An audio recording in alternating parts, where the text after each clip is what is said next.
This is a small community where everyone knows their neighbors, everyone goes to the same sporting events, and we're a tight-knit community. And in our community, this is going on right under our noses. This was my dream job that turned into a nightmare. It felt like a reality TV show, honestly.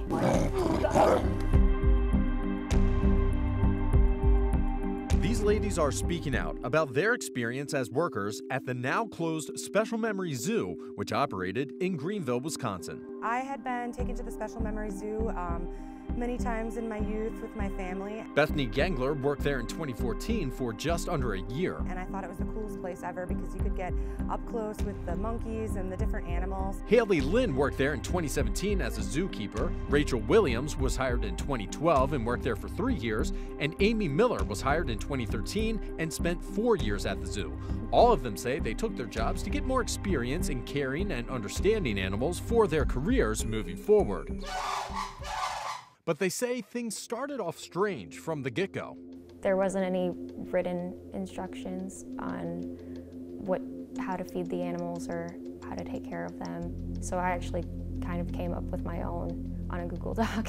It just seemed like a ragtag, just in shambles kind of an operation. Even at 16, I knew that this probably wasn't what regular zoos looked like on the inside. The zoo was regulated by the United States Department of Agriculture, who was charged with doing yearly animal welfare inspections. Although the USDA regulations do not require an inspector to schedule inspections in advance, the regulations do require a facilities representative to accompany inspectors. On some past occasions, Special Memory zookeepers in charge were not around when the USDA arrived to complete the inspection.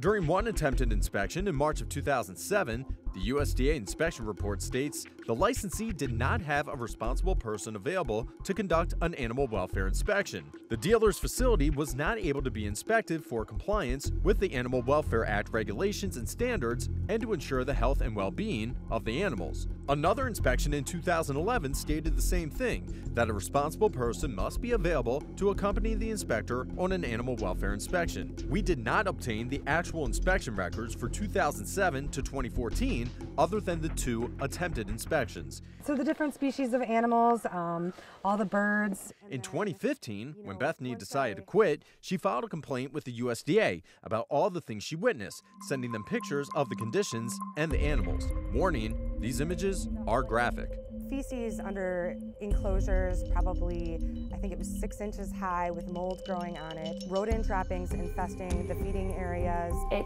got to the point where there was green algae growing in the water bottles that we would, fill. All the animals, like all the hoof stock, all like the farm animals and stuff, they always had horrible hooves. They were always overgrown. And so eventually the animal, would just eventually die. I mean, they would succumb to their illnesses. In some instances, they would be kind of just gone the next day, and we wouldn't know where they were. What people don't realize is how many of those animals that they came and saw that just disappeared. The USDA went to conduct an inspection at the end of April in 2015, but once again, a responsible adult was not available to accompany officials during the inspection process. However, the USDA was able to conduct an inspection the following month, citing Special Memories for things like contaminated feed, soiled bedding, and lack of adequate water for non-human primates. After the water bottles were filled, we observed that each affected animal immediately went to the water bottles and were drinking non-stop for a minute each.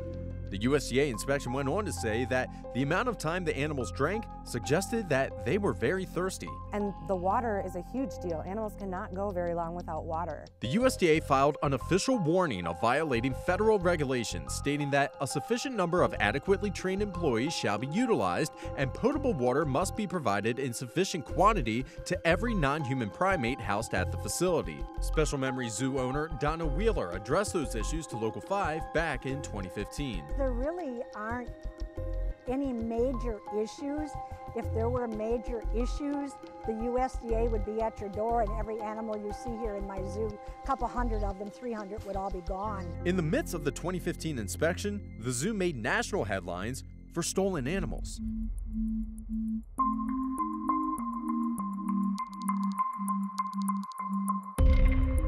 If you took them, just bring them back.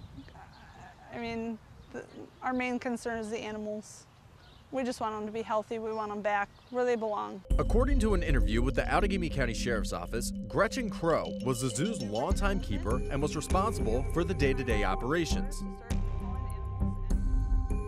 One worker also questioned the zoo's safety for employees. I felt like we weren't given, I guess, proper safety equipment working with some of the monkeys. In a USDA inspection in February of 2016, it showed that an employee was bitten on her hand by a black bear and required stitches. The zookeeper stated that they have training procedures in place for all employees, and this employee did receive the training. However, there is no documentation to verify that adequate training has been provided to the employee. For the lack documentation to evidence employee training, the zoo was given a month to correct the issue by.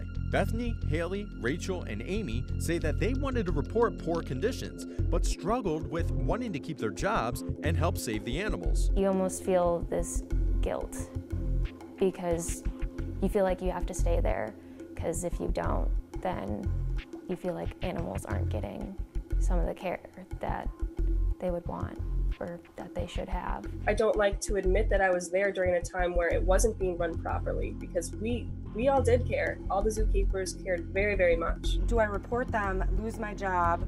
Do I quit? Or do I just keep coming every day, because at least when I'm here I can make sure that they have food and water every day? The zoo, however, did clean up its act. During an inspection in May of 2018, it states that no non-compliant items were identified during this inspection.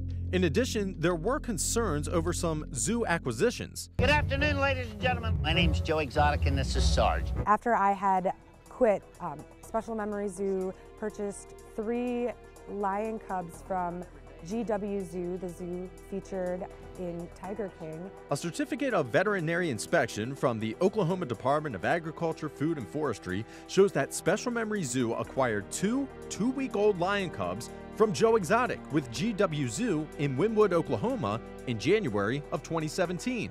The zoo featured in the hit Netflix documentary, Tiger King. They got animals from him. They had at least 2 lions from him. Special Memories purchased another 2-week-old lion cub from Exotic in April of 2017.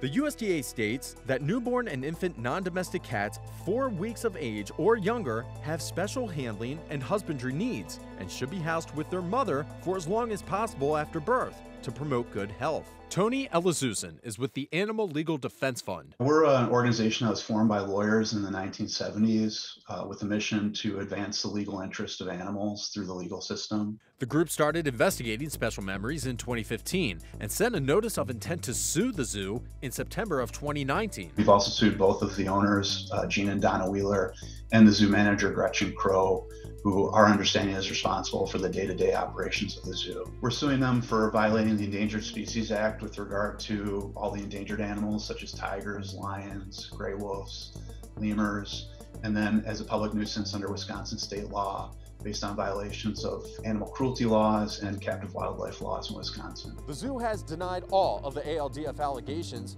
and recently filed a motion to dismiss the lawsuit. In addition, Special Memory Zoo shut down after the 2019 season. A statement from the ALDF states that it had offered to rehome all the animals free of charge. The owner said that they would take care of it themselves. Some of those animals are housed at an off-site barn during the winter season.